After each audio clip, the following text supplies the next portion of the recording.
Sarah Bryce was born in Port Talbot on January the 15th, 1985, an apparently normal birth. What her parents didn't know was that by some cruel chance she'd been born blind, with cataracts in both eyes. It was weeks before they even suspected that anything was wrong. I came out of hospital when after 48 hours they passed a fit, so we didn't expect anything wrong with the baby, you know. Right. Well, it's about 5 or 6 weeks old. Her eyes were rolling and turning in. Now, we were told by people who knew about this that most babies' eyes roll and they can't control their eyes at all because of they're so young. So we naturally thought that well, perhaps she's a late developer, perhaps she'll come right in time. Like, as time was getting on, we thought, well, this isn't, this is wrong. Like, it shouldn't be like this. At the local hospital, the Bryces were given the staggering news that Sarah could not see. But doctors there could do nothing for such a tiny baby. The family must go at once to see a specialist in London.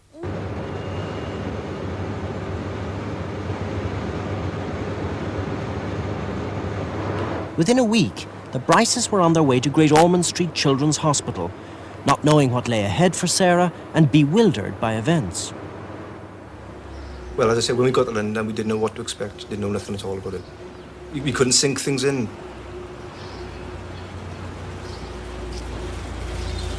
On arrival, they would have to face a battery of tests designed to discover how much light, if any, was getting into Sarah's eyes.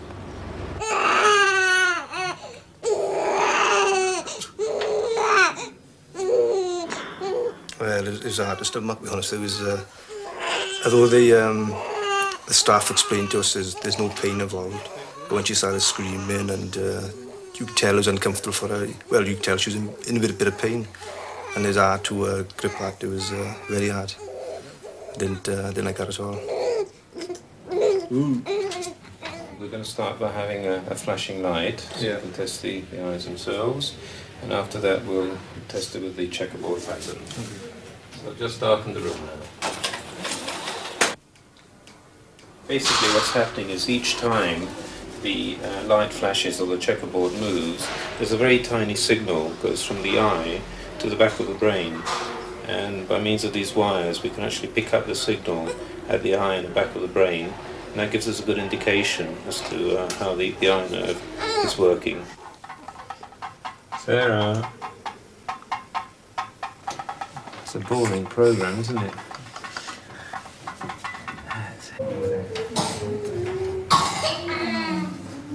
The Bryces wait for their appointment with consultant David Taylor.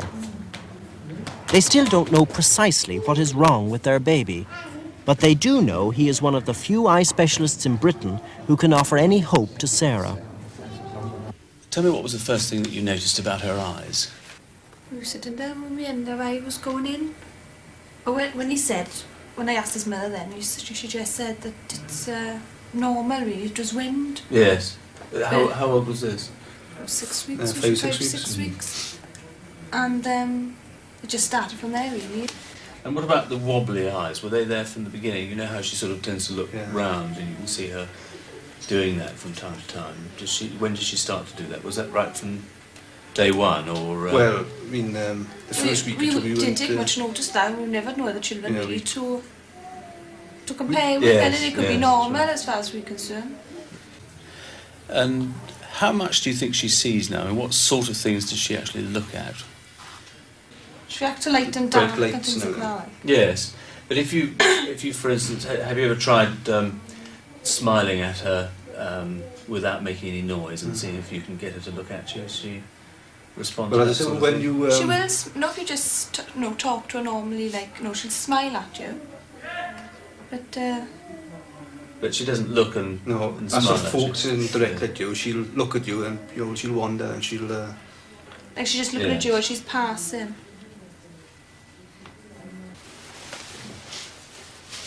I'll just have a look at her eyes. I'm going to spin her around a bit. They quite often wake up like that.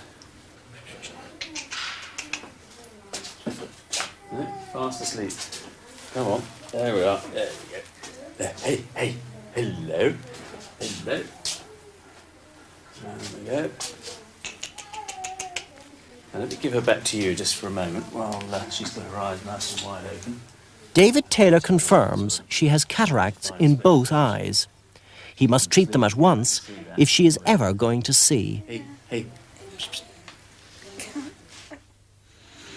Do you know anything about the eye or anatomy or anything? Not really. I wouldn't. I'm no expert on it. No. Okay, well, I'll assume you know nothing, and if it gets too basic, you'll just have to excuse me. I'm afraid I'm not a very good artist, but there's the eyeball, and that's the window on the front of the eye. That's called the cornea. Normally, what happens is light goes through the front, and it hits the lens, and it goes to the back of the eye there, and it lands on this tissue called the retina. And from the retina, it goes down to the optic nerve, to the brain. Now, it's the brain that really does the seeing. The eye just turns the light into nerve messages that go down to the brain. A cataract is anything in the lens of the eye, from a tiny little dot like that, which is of no significance to anybody, to a great big sort of white lump like that, which is in the way of the light getting in. Of course, what happens, the light comes through, hits the cataract, and it gets sort of scattered all over the eye. So instead of having a nice crystal clear image, you've got a blurred image. What we plan to do is to take away the cataract, the whole of the lens actually, and a bit of the jelly behind, by an operation, first on the left eye, then on the right eye, and put a contact lens on the front. When will the operation then take place? Well, we'll do the first eye, which will be the left eye, on tomorrow morning at about 8:30, and then the right eye a week later. And incidentally, don't expect too much, because very often they don't sort of switch their vision on right away.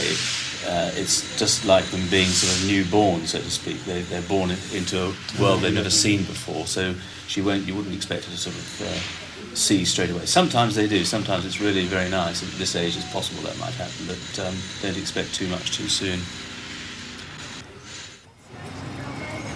Now, in my mind, I thought that, fair enough, remove the cataracts and then everything will be all right. But when he mentioned about actually taking the lenses out from behind the eyes, that's what I couldn't grip. Because I knew then, once the lenses were removed, then there is things are going through my mind where there's no sight at all. Then is, what are they going to do? Like, so that when he told me that the lens is going to be removed, that hit me. That shocked me a bit.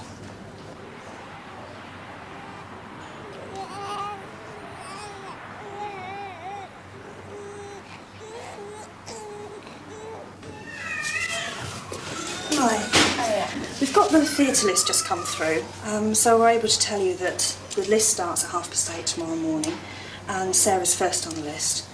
So she'll be going to theatre about 8:30, a little bit before probably, just so they're all ready to start. So will we know any results then? Well, Mr. Taylor will come round after he's finished doing the rest of the operations in the morning. Being so Sarah's on the list first, there'll be other children after Sarah. Then when he's finished everybody, he goes round and sees everybody, so he'll come round and see you then. Oh, okay. Great. I want the operation to come as quick as possible. It's been hectic the last few days, it's been hard, it's been, lack of sleep and everything. I just wanted everything to work out all right and get home as soon as possible. 1, 2, 3, up again. It was horrible, really, wasn't it? Because he couldn't stay at the hospital, it was only me. So after about 9:30, 10, when I was slumbered on my own, sort of thing. And as you know yourself, it's a vast place. You don't know where the hell to go, sort of thing. It's you're just stuck in the room, just you and Sarah. Then anything goes through your mind, and you just don't know. You going to bed?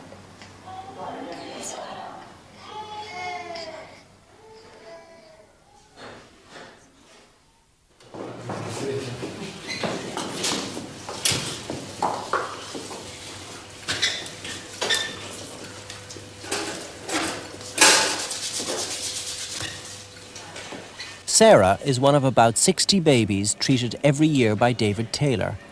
Cataract removal isn't new, but techniques of microsurgery developed by him have brought greater chances of success. But there are still risks attached. It's a delicate and difficult operation. First, they dilate the pupil. It's tough stuff, that, Yeah. too. Then, Taylor makes an incision and carefully sucks out the cloudy lens through the pupil, taking care not to damage the baby's eye.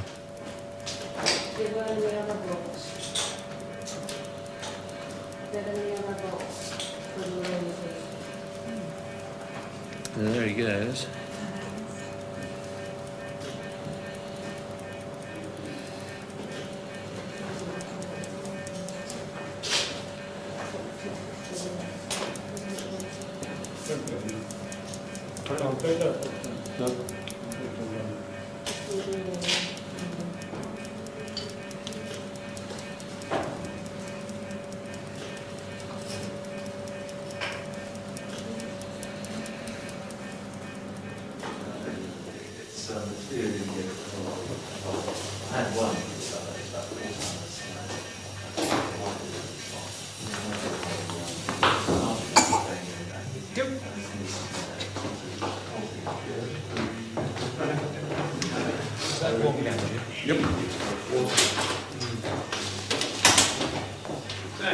Yeah? In a moment, could you ring 64 QED and tell them to do the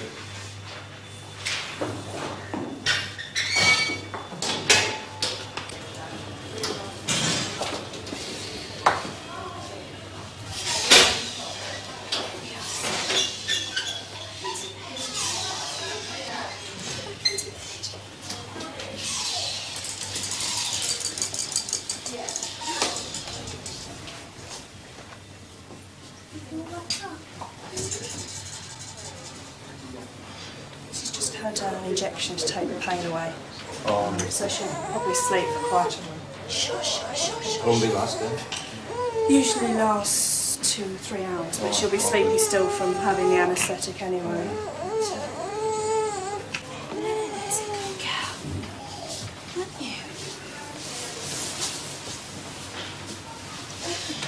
They said the operation went very well, but Mr. Taylor will come down and see you later. See you later. Yeah, it's when he's finished operating.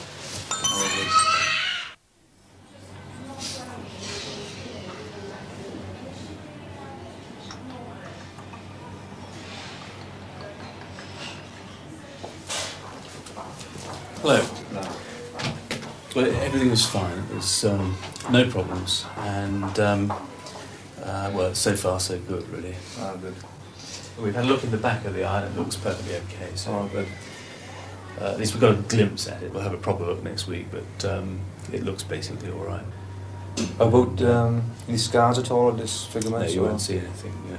Yeah. The only thing is the pupil might not be perfectly round because we bruised the iris just underneath where the little machine went in. Yeah. But that's of no significance at all. The bad news, so to speak, which is not really bad news, but is that children with that condition do tend to have small eyes, which we know that she has.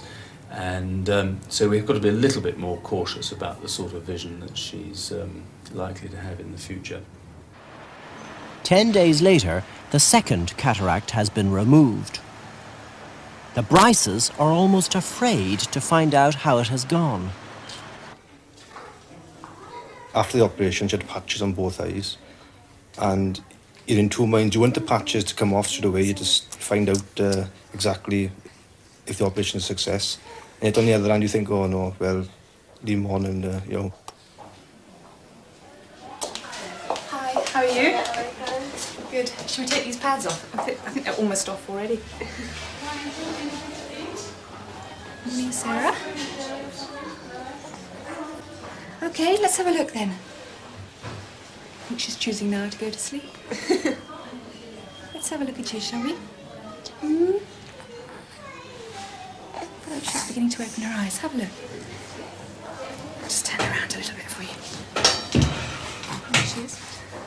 Oh. Hey. Hey. They're not even sore, are they? Like. No, they don't look too bad at all, do they? Can you see the pupil there? She's just got a little tiny mark above the pupil there. I think that looks very nice, actually. Oh, yeah, I can see now. Sarah's operation couldn't have waited any longer. No. If she is ever going to see, she must begin to use her eyes now, during her first 8 or 9 months, because that's the critical time when the brain learns to see. You ready to take her home? But though light is now getting through, Sarah will never see without artificial lenses, because she cannot focus. And how are you? You brought your grandma with this week. Her next appointment is with the optometrist. At 4 months old, Sarah must start to wear contact lenses, and her mother must learn to put them in. Right, so if we want to put the lenses in, if you want to put her over on the bed, you ready? Okay.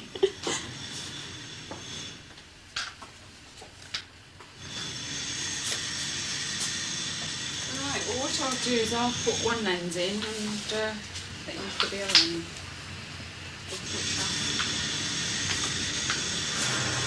Get it out of its pot. Unfortunately, these have got quite thin edges, which is probably why it did fold up. Yeah. I'll put that one in, and you have a go at the other one. Alright, you've washed your hands, haven't you? Okay, baby. Yes, I know you're a good girl. Yes, you are. You're a very good girl.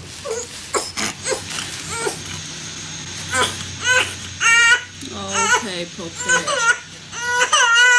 okay. You see what I do? Just hold up the top lid and try and slot it in underneath. It's okay.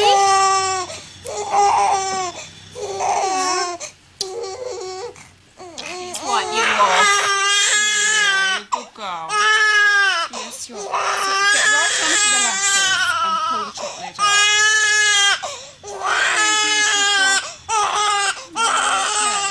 Right up as far as you can and just press it underneath. You put it up to the hand. Sure, if you use a tissue on it, you can get a little bit more grip on it. Don't worry if you can't. You said nobody manages first time.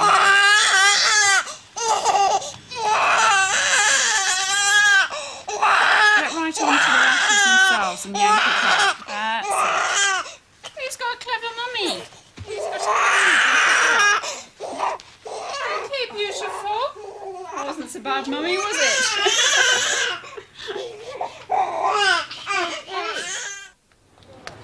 2 weeks after that ordeal, it's back to London for the next stage in her treatment. Sarah has had a late start in learning to use her eyes. She needs pushing to help her catch up, and at this session, her mother will learn how. But first, a check on her progress so far. She's only been seen, really, for a couple of weeks, so we wouldn't expect her to be doing anything very advanced in that way at the moment. But what is encouraging to see is that she's now beginning to look at one's face when you're fairly close to her. And I would try and encourage that, because that will help her vision come on. When you think she's looking at your face, just move your head a little bit from side to side, very slowly, not too fast to begin with. And watch to see if she's following you. She may not to begin with always follow you with both eyes together, but don't worry about that. If she seems to be following you with one, just let her follow you that way. And then gradually, as she begins to do that, then you can start moving your head perhaps a little bit up and down, sort of above her and back again. And then a little bit in and a little bit further away. You come back again. As far as the things were concerned, she took most notice of the very big coloured ball and the mirror. So that if you can get a nice little mirror like that, and with you perhaps just behind her head as I was, you show her the mirror fairly close to and just make it reflect a little bit. And then when you think she's looking at it, move that. Now, I don't know whether you notice that she's not yet started to sort of reach out with her hands for them, because she hasn't had a chance yet to see her hands and to look at them. And babies learn to what the hands are for through actually seeing them. We need to help her learn to realise that actually she can reach for something that she can see. Because this is the age that babies are normally beginning to do that. This would be a very nice toy for her, actually. You would shake it. You'd take her hand and guide it so that she then feels how far away it was, and she also realises in her mind that she can actually reach things, that she can see. How have you found the lenses? Well, I found them all right now, like, because one fell out on last Friday, came up on the Thursday, fell out on the Friday, panic-stricken. So when I got home on it, I was chuffed then, because I've put it back in myself now. The fear then was gone once I done it, then, you know. Because if you do it once, it's half the battle, innit? But I was chuffed, I come down and I put the lens in, sort of thing. I was really pleased. That's lovely. 4 months after the operation, Sarah is back at Great Ormond Street for her first checkup. Perhaps today they will tell her parents what chance she has of normal sight.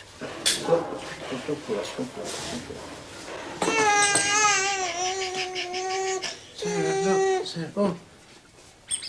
What's that? Look at that white mark. Sarah. Wait. Sarah. Where's the light? What's that noise? Okay, we'll try now with the checkerboard pattern.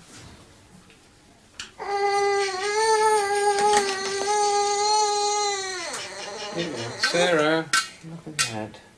Ooh. What's that noise?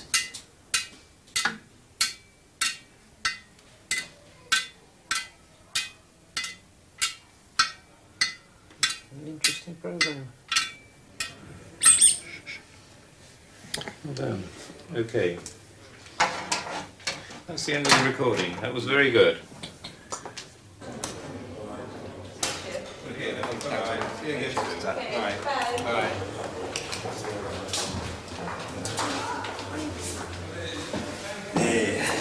How was that? See, huh? How was that then? Yeah. Rick, what's on there? Yeah. Well, the responses, I think, are looking very nice. Her vision, as we can see, is improved quite remarkably by the operation. The upper pair of traces is from the back of the brain, the visual area, and the lower pair of traces is from the eye itself. And again, we see this quite marked change. The responses beforehand are quite sluggish, afterwards very large, well-formed, and the timing is much better. If we now look at the pattern response, and the pattern response gives us more information about the quality of vision. The upper pair of traces are Sarah's responses before and after her operation, and this is comparing Sarah's responses with the responses of a normally sighted child of the same age. Before the operation, there's no recognizable response. After the operation, we can see there's a clear response, and this is very similar to what we actually get from a normally sighted child. Hey, hello, hello. Hey, hello, hello, hello, hello, hello. You gonna say hello? Yeah, isn't that nice? Does she like the light very much, or is she put off by it? Well, first thing in the morning, obviously, she'll turn away, but she doesn't seem too bothered. She don't mind the light in the house or anything like that. If you put lights on, she's amazed. She'll look at them and... Or she'll look through the sun through the window, but if you take her out, she don't like it. Yeah. I mean, she's vastly better now than when I saw her, was it a couple of months ago? Yeah. And I admit now that there was a time when I was a bit worried about her for the first sort of couple of months afterwards, because she didn't really seem to look at you at all, you know, her eyes are sort of wandering around rather than fixing on you. You know how she does now, that sort of very strong communication sort of look. When she's not concentrating, you can see her her eyes wandering around. And then when she concentrates on something, her whole head goes still and she looks, and then the eyes go a bit steadier too. you can guarantee that she'll have good vision for sort of getting around and navigating, as we say. You know, there's no sort of white stick. The thing that we don't know about yet is just how good her fine vision is, like the sort of reading and writing type of vision. I would guess that she's going to have quite reasonable fine vision. It'll be good enough to sort of struggle through an education in a normal school with a bit of extra help, or the sort of thing that she might do is go to a partially sighted unit in a normal school, or have a teacher come in for an extra few hours a week, that sort of thing, you know. We're happy in our own sense that we know she is getting better all the time. So if she improves at the rate she is doing now, then you know, there's no problem at all in our...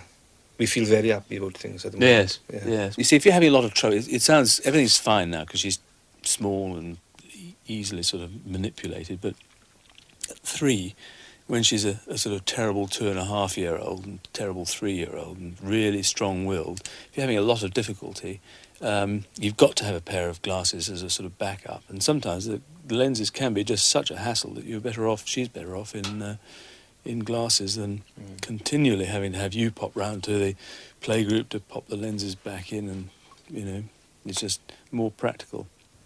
How thick are these glasses? Oh, quite thick. But they're not too bad.